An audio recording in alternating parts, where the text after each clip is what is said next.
Une fois n'est pas coutume, nous allons commencer notre petit reportage et notre découverte de la nouvelle Passat par l'arrière. Comme vous le voyez, c'est royal. L'assise devant est réglée pour un conducteur normal. Moi-même, je mesure 1,78 m. J'ai de la place.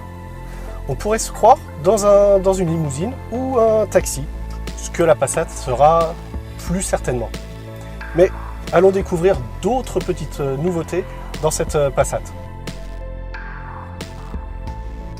Nous voici maintenant aux places avant, où la grosse nouveauté, c'est l'écran tactile, l'écran géant, un peu comme sur la Golf, et c'est un écran multipoint. Donc ça veut dire que vous pouvez grossir, vous pouvez naviguer dans votre écran, comme sur votre tablette à la maison.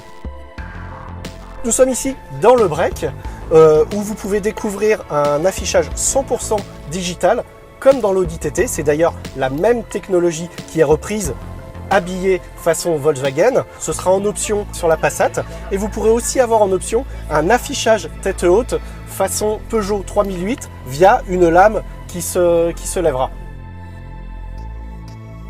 Au final, cette Passat 8e génération est loin d'être un taxi. C'est plutôt une voiture qui se veut premium à un tarif très attractif. Nous en saurons plus lors des premiers essais qui auront lieu en octobre prochain, juste après le Mondial de Paris.